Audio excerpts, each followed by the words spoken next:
नमस्कार, मैं professor S Narayan Raju YouTube channel में आप सबका मैं स्वागत करता हूँ। आधुनिक हिंदी काव्यों में सबसे महाकाव्य के रूप में सर्वप्रथम कामायनी का नाम ही लेते हैं। आज मैं कामायनी से संबंधित चिंता सर्ग में कुछ पदों की व्याख्या अब मैं करने जा रहा हूँ। हम सब जानते हैं कामायनी के काव्यकार जयशंकर प्रसाद जी हैं। जयशंकर प्रसाद जी कवि ही नहीं, उच्च कोटि के नाटककार भी हैं, कथाकार भी हैं, लेकिन काव्यकार के रूप में खासकर कामायनी की विशेषता क्या है हम सब जानते हैं। जैसे मध्यकालीन में जब भी हम काव्यों की और विभिन्न रचनाओं की चर्चा करते हैं तो बहुत नाम लेते हैं और सबसे ज़्यादा रामचरितमानस को हम मानते हैं। मतलब इसका मतलब बाकी कम ऐसी कोई बात नहीं है, लेकिन जिस प्रकार आधुनिक हिंदी काव्यों की जब भी हम चर्चा करते हैं सर्वप्रथम कामायनी का ही नाम लेते हैं। कामायनी की विशेषताएं क्या है और इससे संबंधित एक एक पद के साथ पद की व्याख्या भी आज मैं अभी आरंभ करने जा रहा हूँ।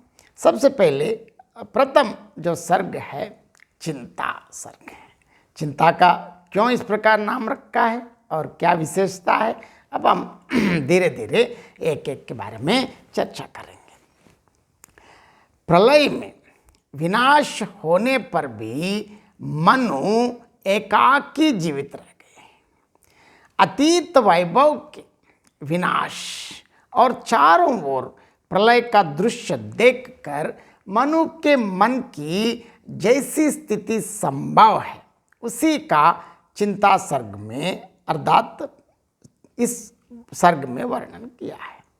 मानव वर्तमान संकट में पिछले सुखों का स्मरण करता है और भविष्य के विषय में अनिश्चितता सोचता है।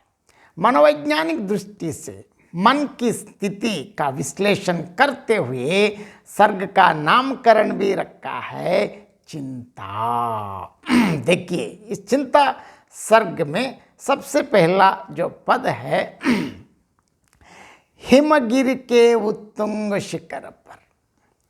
हिमगिरि के उत्तुंग शिखर पर बैठ शिला की शीतल चाह, एक पुरुष भीगे नयनों से देख रहा था प्रलय प्रवाह। सबसे सर्वप्रथम जो पद हैं, सबसे पहले पद से विभिन्न कठिन शब्द आप देखेंगे। उत्तुंग अर्थात ऊंची, प्रलय प्रवाह मतलब प्रलय के कारण उमड़ा हुआ जल संगात। अब हिमगिरि के उत्तुंग शिखर पर क्या बैठ के क्या कर रहे हैं देखेंगे, अब व्याख्या देखेंगे। हिमालय पर्वत की बहुत ऊंची चोटी पर मतलब सबसे टॉप, जिसका नाम ब्राह्मण ग्रंथों में मनोरव सर्पणम नाम भी दिया है। कोई व्यक्ति किसी कार्निश की भांति उठी हुई चट्टान की ठंडी छाया में बैठा हुआ आंसू भरी आंखों से नीचे बहती हुई प्रलयकालीन जलधारा को एक टक देख रहा था। इसका अर्थ देखेंगे, क्योंकि यहाँ हिमगिरि के उत्तुंग शिखर पर मतलब हिमगिरि के टॉप में बैठकर अब प्रलय धारा देख रहे हैं। अब इसकी विशेषताएं भी देखेंगे। प्रलय भारतीय शास्त्रों और पुराणों के अनुसार उस घटना को कहते हैं जो कि एक निश्चित समय पर घटती है और जिसमें सृष्टि का अंत हो जाता है और केवल पानी ही पानी सब ओर फैल जाता है।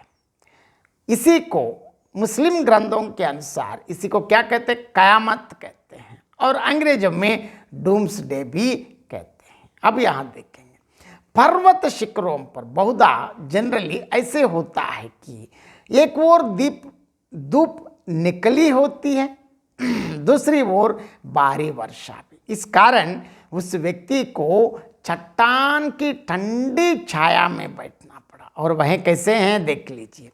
बीगे नैनों से कहने का कवि का उद्देश्य ये है कि उस व्यक्ति को उस प्रलय के कारण बहुत हानि उठानी पड़ी थी। देखिए यहाँ एक पुरुष मतलब पहले जातिवाचक संज्ञा में प्रयोग किया, काव्य के नायक मनु के लिए कहा गया है।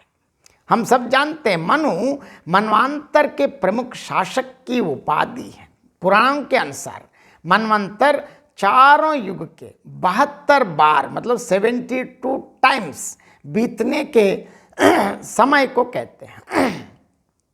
जिस समय का यह वर्णन है उस समय मनु प्रलय में सब कुछ खो चुके थे। सृष्टि के विलय के कारण वे उस समय मनु के पद पर नहीं थे।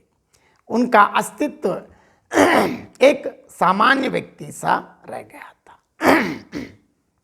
इस काव्य में आशीर्वादात्मक या नमस्कारात्मक मंगलाचरण ना होकर वस्तु निर्देशात्मक मंगलाचरण है। उदाहरण के लिए कालिदास ने मेघदूत में कश्चित कहकर यक्ष का निर्देश किया था और इस पद में शी में शा की आवृत्ति होने से वृत्ति और ला तल में श्रुति अनुप्रास है। पंक्तियों के अंत में अंत्यानुप्रास भी है। बहुत बहुत धन्यवाद।